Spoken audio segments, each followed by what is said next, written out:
Hello chess friends and welcome to your side of chess channel and welcome to a new spectacular tournament that started a couple of days ago. Welcome to chess.com's computer bullet chess championship in 2023. So this is now again a beautiful chess event for us to follow. The tempo is 1+1, 1 minute on the clock plus a 1 second increment per move, and so far after many rounds, after many great openings that the engines had to play, Stockfish is now in the lead and Lila C0 so far on the second place, so probably in the super final we'll see again these two top engines battling it out for the throne. So I've sorted out a beautiful game here played by Stockfish against Rubi in the so-called Leningrad variation of the Dutch defense. In my opinion, the Leningrad variation is a very often and popular played opening if you're maybe a Dutch defense player. I think the Leningrad gives you a certain flexibility, but of course Stockfish finds always aggressive methods against any opening. So if you're maybe bothered a little bit by the Dutch defense, check out this game. In my opinion, very instructive and epic tactical attack here by the fish against the Ruby. So let's see now the game with the white pieces. We have now the move c4 by Stockfish, we have g6 by Ruby, knight to c3, bishop to g7, g3, and now after a couple more moves the game transposed now into the Leningrad setup of the Dutch defense. So now we have d4, knight to f6, knight to f3, we have kingside castling and kingside castling also here by Stockfish. Now c6. The idea is to prevent here this knight to come on d5 or on b5, and then in some lines playing even tricky line queen to e8 and then hit the center with the move e5, which is a very popular way to proceed here, going into similar structures like in the King's Indian. If you're familiar maybe with the King's Indian structures, then you know that basically what you want to do with this fianchetto, you want to play aggressively e5, maybe then e4, but basically what you're trying to do is to keep some kind of a progress here on the king side. But okay, Stockfish after this move c6 continued with simply rook to e1, prevents this idea, because if the queen comes on e8, then of course with the move e4, white would simply break and enter here in the center, and the queen would be lined up like the rook on the e file, so the queen could be in danger. So that's why Ruby found a different plan, played h6 with the idea maybe to push through here with the move g5. Now we have e4 by Stockfish anyway. We have f takes e, knight takes e4, knight takes e4, and now I see many trades of pieces in the center of the board. The game is a little bit simplified, but believe me, nothing will be simplified about this game. Stockfish trades off many pieces, but still, even with maybe not so many pieces, still Stockfish many times complicates the game for sure. So now we have bishop to f5, hitting the rook to e2, keeping the rook very active on the second rank, preparing maybe also to create a battery on the e file. Bishop to g4 is not so dangerous immediately, you can protect it with queen to d3, nothing spectacular. So that's why Ruby continued with g5, but Stockfish undermined here the attack on the king side by playing this move h4 and basically forcing here a reaction of blacks. Every reaction I think is good here for white, because if you play g takes h4, then the knight comes on a beautiful square, controls many of the light squares. Maybe then afterwards we can also include the light square bishop in the game, but in this scenario I think black would be destroyed on light squares. You push simply the position too far in front of your king, so it's now devastating position. So that's why after move h4, Ruby locked the position now on the king side, but this is a position that a Leningrad or maybe a King's Indian player is not liking, I think, for sure, because you want to create some kind of a dynamic. After move g4, okay, you get an extra tempo against the knight, but now the position on the king side, look at this, let's flip the board again, there's simply no dynamic possibility anymore. The structure is blocked out. You would love maybe to break somehow the position with f4, maybe to take it out, but now, as I said, Stockfish defended the position for a while and now continues here after move g4 with the normal development of the knight on d3, or maybe here to c2. From this squares, of course, the knight will eventually find new opportunities in the game. So knight to d7, knight to c2, knight to f6, d5, getting of course the space advantage. That's the way to go. It's of course very good to have the spaces like this. Then of course you have better squares for your pieces. So c5, we have now the move a4, queen to e8. Still Ruby is preparing this idea, maybe knight to d7, e5. It's really desperate to play somehow the move e5, and we have to notice there are now two weaknesses in Black's camp for sure. First of all, we have this backward pawn on e7, but also the weak square on e6. And what we want to get is somehow to get rid of the key defender of the square e6, and it's of course the light square bishop. That's the only piece that can protect the e6 square. And look at this, how Stockfish is playing against this weakness. Sort of Stockfish will try now to occupy this weak square even with this rook. Really wild stuff. First of all, what Stockfish is doing here is playing a beautiful rook lift. That's the way to go. When Stockfish is playing the rook lift, we have seen it many times. I just get nervous immediately because I know that something special is going to happen, probably even some wild tactics, maybe even some rook sacrifices. So we have queen to g6, rook to e3. Stockfish doubles up now the rooks on the e file, but after rook to e8 you cannot pick up the pawn immediately on e7, because after rook to e7, rook takes e7, rook takes e7, the knight is hanging on c2, so it's simply not working. But after a rook from a to e8, Stockfish plays now brilliant rook to e6. Amazing place for the rook. Here it's almost like in this game Tetris, where a piece simply fits perfectly into one square.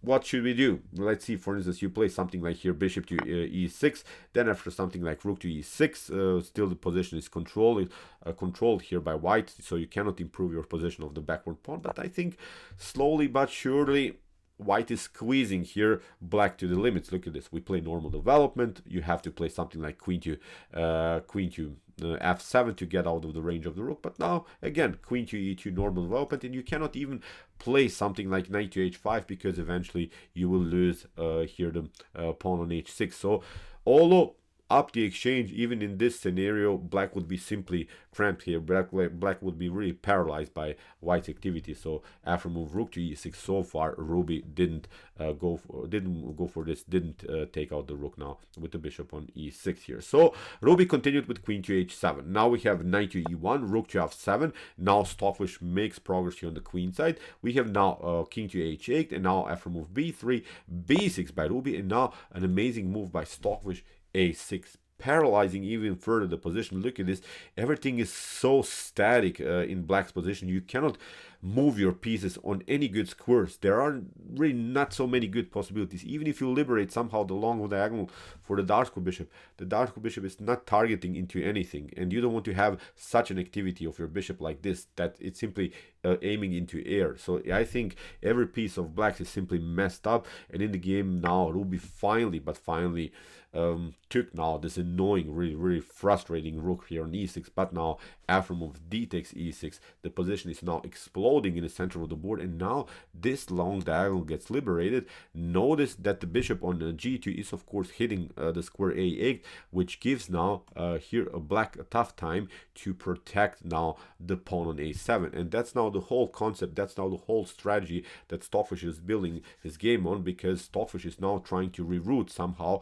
maybe the knight here to b5. So let's see, maybe a path. You can maybe do it like this, maybe knight to d3, maybe do something like this, get the knight on b5 and attack simply the weakness on a7, because black will not be able to protect it with the move rook to a8. Really tricky ideas already here by Stockfish. So rook to f8, knight to c2. Now comes this path. You see, we're trying to get the knight somehow on b5, rook to d8, bishop to b2, competing now on this long diagonal. But as I said, it doesn't matter. This bishop, although it's in many occasions a powerful bishop, not in this game, I think, because it's simply so far not attacking anything. So we have here king to g8, and now bishop to f6 here by Stockfish, trading off the bishop for a knight, which gives, I think, here again black a headache, because black would love, I think, to find new squares with the knight. Especially I think of this kind of a route, maybe knight to e8 and then knight to c7, bringing maybe the knight in some kind of a defensive position. Now Stockfish got rid of the only piece that could be flexible in the later stage of the game. Now, as I said, therefore move bishop to f6. The bishop is not doing so much, and now Stockfish continues to pressure knight to a3, knight to b5, and now hitting simply the pawn on a7. So we have bishop to d4. Okay, The bishop gets a little bit better, but nothing spectacular. This is not so far a target. So far, this pawn on f2 is well protected. Queen to f5, Ruby continues the pressure, and now an interesting choice by Stockfish, releasing the pressure by trading off the queens, because now after queen to c2, rook to c2, there's only one weakness in White's camp, and it's of course this pawn on f2, but it's a long run to maybe keep the pressure somehow around the square f2. Here is, I think, the problem of the whole game. If you lose now this one, then this pawn is rolling. This pawn is then eventually supported by the bishop. So from this point on, I think the game becomes a one-way ticket in White's favor. So king to g7, bishop to d5, h5, rook to a2. This move is of course still protecting the f2 pawn, but is also eventually supporting the further progress of our a pawn. So far it's not a passer, but it will become probably in the next couple of moves. So rook to a8, we have rook to e2. Stockfish is not even bothered by the rook here. Stockfish waits a little bit, improves first the position of all of the pieces, and then it's time maybe to strike then afterwards the rook on a8. So bishop to e5, king to g2, king to g6, check. We have f4, which forces now again a reaction.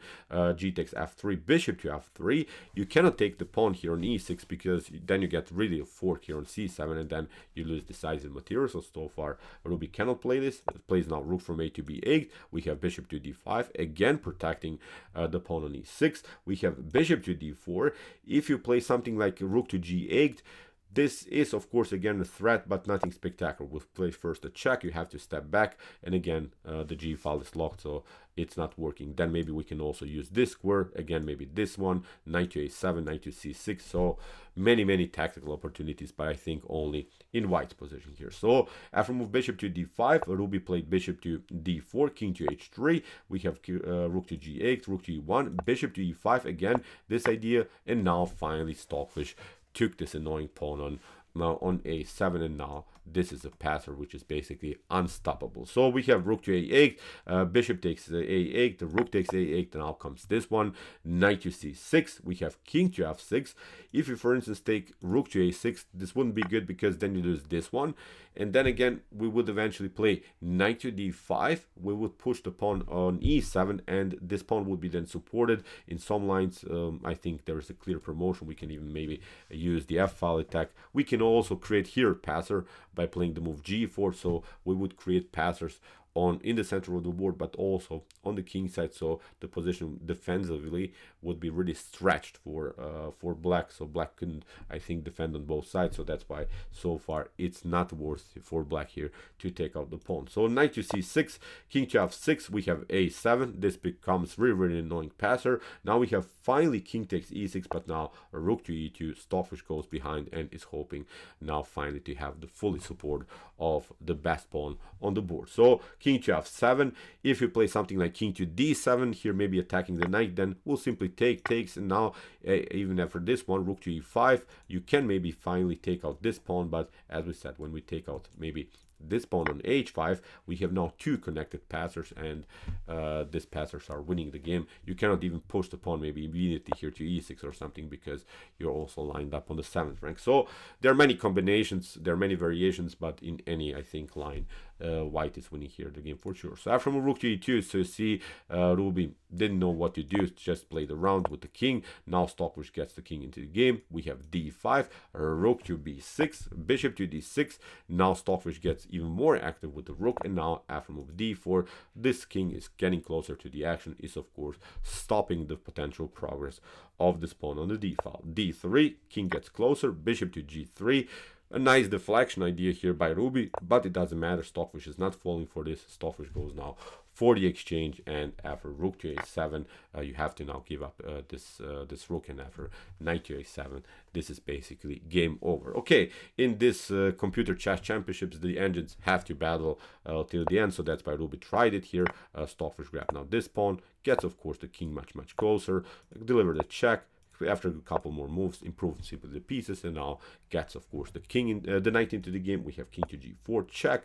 Now the king gets cornered, and after a couple more moves here, Stockfish gets the knight finally into the game and prepares now a beautiful checkmate pattern, gets the king knight closer. Now you have to play something like this. After move knight to f2, we have bishop to f2, king takes f2, the rook gets here, you have to play something like this, and now you have to play again with your king, and now after move rook to h4, this was game over here for Rubi. So great game, I think, in the Leningrad variation of the Dutch defense. Really interesting ideas. Let's go, I think, to this critical moment. I really loved this idea, rook to e6, paralyzing basically the whole position of blacks by giving up the exchange. But I think the rooks are not so important in these types of structures when the position is blocked out, when you cannot create open spaces, when you cannot create open files. In this scenario, look at this, rook to e6, the perfect square. After a couple more moves, the Ruby took it, but then the bishop became really the best minor piece on the board. So incredible game here played by the fish. So okay, I hope that you enjoyed this game. I really enjoyed it a lot. Interesting ideas of this amazing opening. If you want to see more aggressive attacks and beautiful tactics like this, check out our commented chess games played by computer series. Here's the link. We have more than 450 videos about top engine games. Please check it out. Maybe there's also something for you. And if you like this content, don't forget to hit the subscribe button. See you soon with some more videos, and what to say, chess is the best, of course.